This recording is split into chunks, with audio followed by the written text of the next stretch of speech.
आज मिल गया एक और सच्चाई का पुजारी मिट्टी में। आग इनके शरीर को तो राख कर देगी, लेकिन इनकी आत्मा की आवाज कभी मिट नहीं पाएगी। पुलिस डिपार्टमेंट के इतिहास में डीआईजी रुद्र प्रताप चौहान का नाम सुनहरे अक्षरों में लिखा जाएगा। बहन, भगवान की मर्जी के सामने इंसान बेबस है। मुझे आपके परिवार के साथ पूरी हमदर्दी है। बहुत हो गई हमदर्दी। मंत्री साहब, ये भाषण बंद कर दीजिए। कुछ ही दिनों के बाद आप ही के डिपार्टमेंट के लोग जब इनका घर खाली करवाने जाएंगे ना, तब मैं पूछूंगा आपको हमदर्दी के बारे में। Bagle, control yourself. जब तक हमारे डिपार्टमेंट के गद्दार और खादी के कपड़े के पीछे छिपे हुए दरिंदे जिंदा रहेंगे ना, ये चिताएं ऐसी ही जलती रहेगी, एक के बाद एक। कुछ चंद सिक्के मिलेंगे भाभी को सरकार की तरफ से भविष्य के लिए। Bagle, stop it. बोलने दो इसे, ठीक ही तो कह रहा है। लेकिन मैं वचन देता हूं कि डीआईजी रुद्र प्रताप की कुर्बानी व्यर्थ नहीं जाएगी। मैंने दिल्ली में केंद्र सरकार से बात कर ली है। इनकी हत्या की तुरंत ही न्यायिक जांच होगी। आज तक कौन सी कमेटी ने सही जांच करके मुजरिम को सजा दी है? यह आपकी कमेटी समिति की जांच की फाइलें होती है ना, ये ढुलमुल सरकार बदलते ही गुम हो जाती है। न्यायिक जांच करेगी दिल्ली, अंधी और वैरी दिल्ली। ये दिल्ली बस मुंह है इसलिए पटर पटर करती रहती है। ये करना है, ये होना चाहिए, हमें दिखाना है। बस दिल को तसल्ली देने के लिए अच्छा लफ्ज है दिल्ली। इंस्पेक्टर वागले, मैं तुम्हें सस्पेंड करता हूं। बस सस्पेंड होते होते मैं थक गया हूं। निकाल दो मुझे नौकरी से। सच्चे पुलिस की या तो मौत होती है या तो सस्पेंड किया जाता है। इस वर्दी ने मेरे हाथ काटे, वरना एक एक गले चीर देता मैं।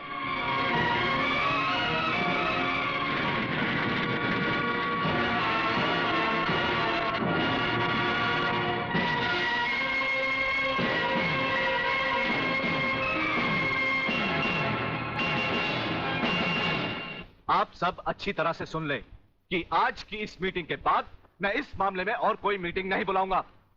आज हमें इसी वक्त एक ऐसा डिसीजन लेना होगा जिससे कि हम देशद्रोहियों को जड़ से ही उखाड़ कर फेंक सके। सर, बात अब इतनी आगे बढ़ चुकी है कि पुलिस और लोकल गवर्नमेंट के बस के बाहर है। अब सिर्फ एक ही रास्ता है sir, military force. Mister Menon, आपकी क्या राय है? सर, मिस्टर सिन्हा ठीक कह रहे हैं। सर, इसके लिए हमें पूरी मिलिट्री फोर्स भेजने की जरूरत नहीं। ये काम एक ऑफिसर सिर्फ अकेला ही कर सकता है। सिर्फ एक? यस सर, सिर्फ एक। वो शेरों का शेर है और राजाओं का राजा। हमारी पूरी मिलिट्री फोर्स को उस पर नाज है। उसने जिंदगी में कभी किसी चीज से हार नहीं मानी, इसलिए उसे वन मैन आर्मी कहा जाता है। तोड़ जवाब दिया। सत्यवादी दुबे, दोगले के औलाद, ये कौन सी फिल्म लाया है? हमें उसकी सूरत देखनी है, उसकी बहादुरी की चर्चा नहीं सुननी। अरे जंग के मैदान में कोई भी तिस्मारखा बनकर वीर और परमवीर चक्र झटक लेता ही है, लेकिन वो कितना भी बहादुर क्यों ना हो, मेरी तलवार की धार से और गोलियों की बौछार से उसे कोई नहीं बचा सकता। कोई नहीं। ना तलवार की धार से, ना गोलियों की बौछार से। बनना डरता है तो सिर्फ परवरदिगार से।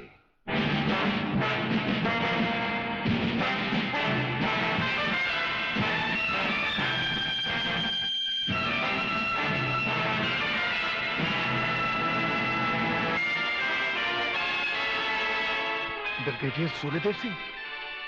अच्छा, तो यही है तुम्हारा ब्रिगेडियर सूर्यदेव सिंह। ढूंढ डालो इसे। खबरदार, कोई हिलेगा नहीं।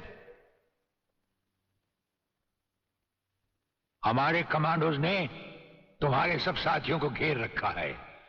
स्वामी जी, जरा अपने पीछे भी नजर डालो।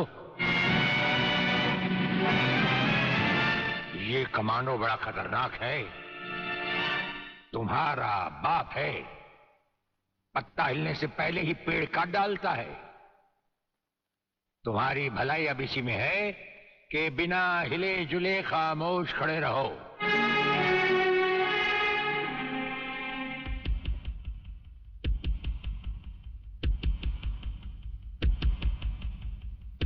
दुबे नाम है सत्यवादी। सत्यवादी दुबे। जैसे गधे की पीठ पर घोड़े की जीन अच्छी नहीं लगती, वैसे ही तुम्हारे कंधों पर ये सितारे अच्छे नहीं लगते। और ये कमरबंद पेटी भी अच्छी नहीं लगती।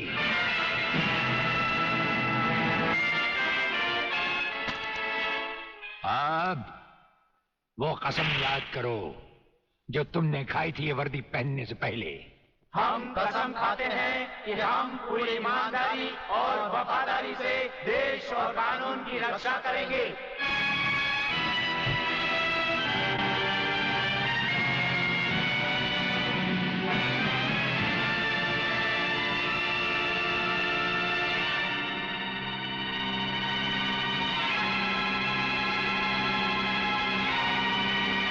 हम तुम्हें सिर्फ ये बताने आए हैं कि अगर तुमने तिरंगे के खिलाफ कोई भी कदम उठाया तो हम तुम्हें वो मौत देंगे जो ना तो किसी कानून की किताब में लिखी होगी और ना ही कभी किसी मुजरिम ने सोची होगी।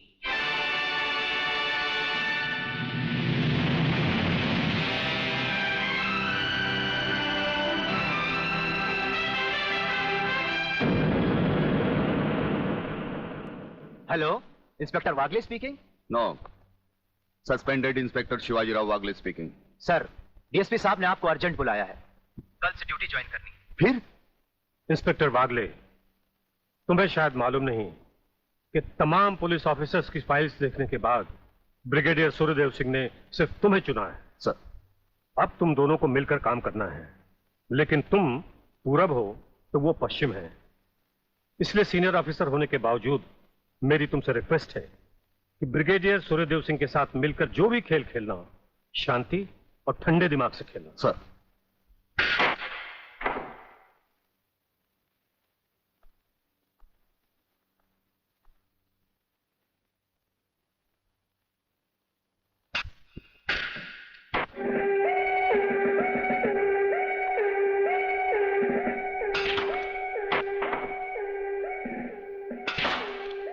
बड़े प्यार से खेलते हैं आप। असली खिलाड़ी मरने वाले दुश्मन को पता भी नहीं चलने देते कि कब होगी उसकी मौत। तो फिर प्रलयनाथ को छोड़ क्यों दिया? क्या उससे गले मिलने गए थे? गले मिलने गए थे? उसके गले का माप लेने गए थे कि वो फंदे की मौत मरेगा या हमारे पंजे की। वागले, गर्मजोशी अच्छी चीज है लेकिन हमेशा काम नहीं आती। तुमने तो देखा ही होगा कि इसी गर्मजोशी की वजह से तुम कई बार सस्पेंड हो चुके हो। नौकरी की परवाह है किसको? यहां है कौन अपने पीछे रोने वाला? इस ईमानदारी की वजह से बहुत कुछ भुगता है, कोई तकरार नहीं है सर। लेकिन ये गुनाहगार कानून को हाथ में लिए फिरते हैं और मैं हमेशा कानून के दायरे में रहकर काम नहीं कर सकता। अपना तो उसूल है, पहले लात, फिर बात, उसके बाद मुलाकात।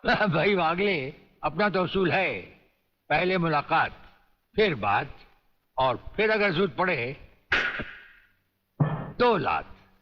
बड़ी उम्मीद थी आपसे, लेकिन अब पता चला आपका रास्ता अलग, मेरा रास्ता अलग। आप नरम खून के, मैं गर्म खून का। हम एक साथ काम नहीं कर सकते सर। वागले, तुमने समझा कि जिंदगी में सिर्फ तुमने ही बहुत कुछ खोया है।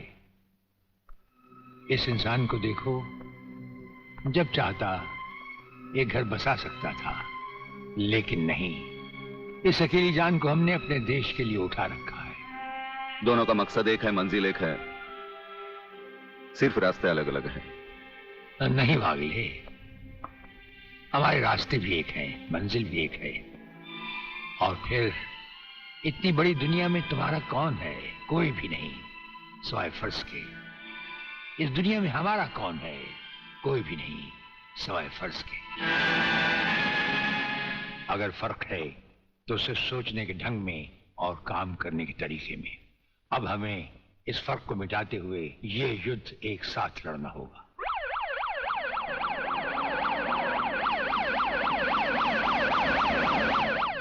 मुझे अपनी जान की तो परवाह नहीं है, लेकिन आप इस तरह खुलेआम गाड़ी में घूम रहे हैं, ये खतरा मैं उठा नहीं सकता। जिस गाड़ी में तुम बैठे हो ये मामूली गाड़ी नहीं। मामूली गाड़ी मामूली आदमियों के लिए होती है, ये गैर मामूली गाड़ी है, एक गैर मामूली इंसान के लिए। बुलेट प्रूफ, और इसमें ऐसे ऐसे गैजेट लगे हुए हैं जो बम से लेकर पटाखे तक की खबर में मिल जाती है। लेकिन इस वक्त हम जा कहाँ रहे सर?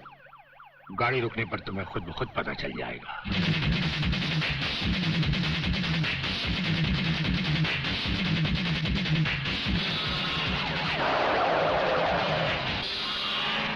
वागले, यहां हमारा घर है।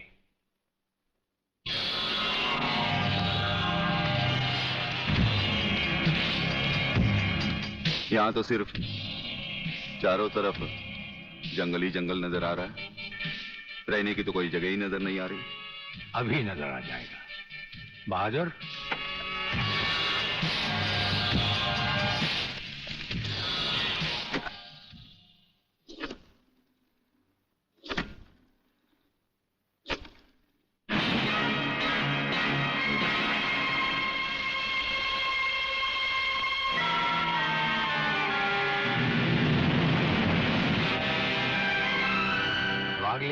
ये ऐसा बंकर है जिसका अता पता सिर्फ हमें या एक हमारे खास आदमी खबरीलाल को है, और आज से तुम्हें होगा।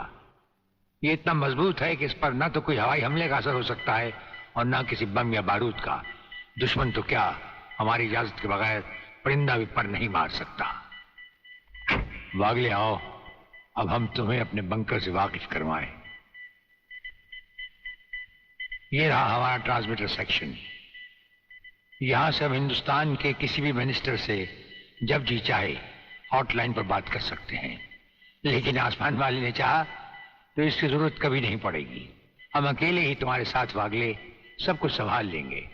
और वो देखो, वो एक कमरा जिसमें सब हथियार रखे हुए हैं, और उस कोने में रहा हमारा अस्पताल। यहाँ हर लाए दुश्मन का सीटी स्कैन करके उसकी अंदरूनी बीमारियों को बाहर निकाला जाता है। मुझे छोड़ दीजिए ब्रिगेडियर साहब, मैं सच कहता हूँ, मैं प्रलयनाथ के बारे में कुछ नहीं जानता। मुझे छोड़ दीजिए ब्रिगेडियर साहब। और छोड़ तो तुम्हें जरूर देंगे, लेकिन तुम मोटे बहुत हो, थोड़ी चर्बी कम होने के बाद। ये अस्पताल मेरे हवाले कर दीजिए सर। चर्बी कम करने के बहुत से तरीके मुझे मालूम है। हाँ, गुड वागले।